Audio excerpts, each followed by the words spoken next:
Ankylosing spondylitis is one of the most difficult diagnoses to make. It is estimated that after the onset of symptoms, it takes about 5 to 7 years for doctors to come to a correct diagnosis. During those 5 to 7 years, patients endure a lot of pain and suffering and can see a major decrease in their functionality and productivity. And here's the worst part. During the period of non-diagnosis, irreversible changes are taking place in the spine and in the pelvis, changes that may well be prevented by early diagnosis and treatment. But what's the cause of this bizarre failure in diagnosis? First of all, a lot of delay has to do with the nature of ankylosing spondylitis as a disease. Ankylosing spondylitis is an autoimmune disease that causes inflammation primarily in the spine and pelvis. It is one of the seronegative spondyloarthritis, which are diseases that do not carry the markers such as rheumatoid factor and antinuclear antibody, ANA, in the blood of patients. This means that doctors cannot just run a simple blood test to make a diagnosis of ankylosing spondylitis. There is testing on the blood that can make it more likely that a patient has ankylosing spondylitis, but none of these are specific enough to make a definitive diagnosis. For example, the CRP might be elevated, or the patient might have HLA-B27 positivity. Elevated CRP in the blood is a finding that we can find in a variety of inflammatory conditions. An HLA-B27 positivity is not found in every single patient with ankylosing spondylitis. HLA-B27 positivity is found in the majority, over 90% of patients with ankylosing spondylitis. But only about 1 to 2% of people with HLA-B27 positivity will go on to develop ankylosing spondylitis. On physical examination, there is no particular finding that will differentiate ankylosing spondylitis from other types of chronic back pain. The cardinal sign of ankylosing spondylitis is inflammatory back pain, IBP, which is pain that develops gradually in a person below the age of 45 that has been present for at least 3 months. The pain usually improves with exercise, but not with rest. This pain is generally worse during the early morning hours, and it can awaken patients from their sleep. Inflammatory back pain in ankylosing spondylitis is generally accompanied by morning stiffness of the spine lasting for about 30 minutes at a time. The main problem is that about 19% of the general population has back pain, which is about 1 in 5. And this pain is generally the result of mechanical causes. Back pain is the second most common reason for primary care visits. This high prevalence causes doctors to look for mechanical causes for back pain and to refer their patients to orthopedists and chiropractors and physical therapists, and not to rheumatologists, who are the primary specialists that care for ankylosing spondylitis.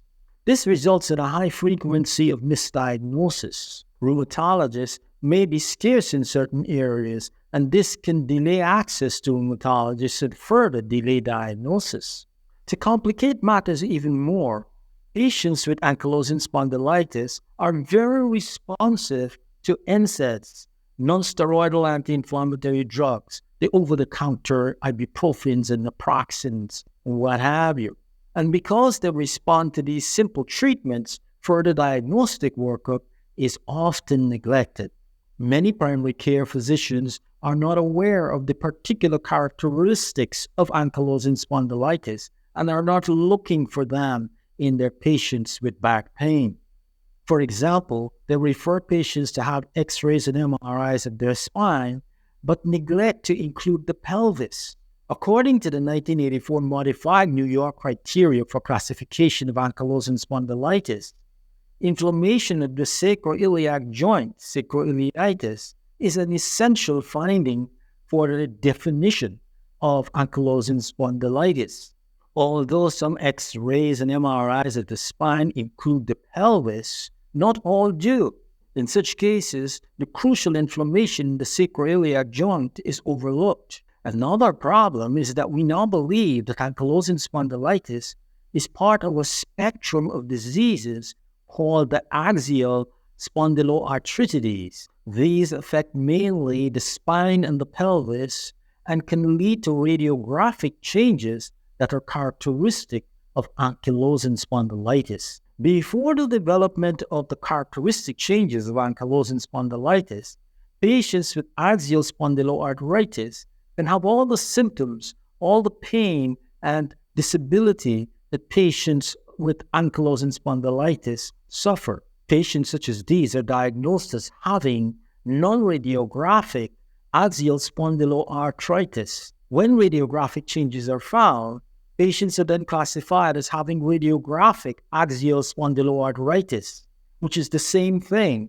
as ankylosing spondylitis. The modified 1984 New York criteria for the classification of ankylosing spondylitis does not diagnose patients with non-radiologic axial spondyloarthritis, and therefore doctors who use these criteria miss these patients. A new set of criteria were introduced in 2009 by the Assessment of Spondyloarthritis International Society. These new criteria introduced the term non-radiologic axial spondyloarthritis and required either the presence of MRI or X-ray evidence of inflammation in the sacroiliac joint or HLA-B27 positivity for the classification of ankylosing spondylitis. This meant that patients with early non-radiologic axial spondyloarthritis without radiographic changes could be diagnosed with MRI or with HLA-B27 positivity on their blood work in the presence of specific features of ankylosing spondylitis. But there were other problems that surfaced with these new criteria. MRI changes were not specified and could possibly come from other conditions, other diseases. In addition, interpretation of MRIs is subjective, and one radiologist may see things that another does not. These problems are yet to be ironed out completely. The end result is that the diagnosis of ankylosing spondylitis depends heavily on clinical judgment. Doctors depend on the symptoms and on family history and disease history and on radiographic findings and on diseases that accompany ankylosing spondylitis that are not related to the spine and on blood work. All of these must be interpreted in the context of the clinical presentation of the patient. The clinical presentation of ankylosing spondylitis may be deceptive because some patients present with signs and symptoms that have nothing to do with the spine, such as acute anterior uveitis and psoriasis and inflammatory bowel disease. In fact, a sizable portion of ankylosing spondylitis patients are diagnosed by eye doctors. Paradoxically, when extra-articular symptoms are not present, such as psoriasis or inflammatory bowel disease or anterior uveitis, this can make the diagnosis more difficult because patients are then easily confused with patients suffering from other forms of back pain. In some cases, the diagnosis of ankylosing spondylitis can take up to 14 years. I hope you found this video useful. If you did, like and share it with friends and family. You can support this channel by subscribing. Until the next video, stay healthy, stay safe.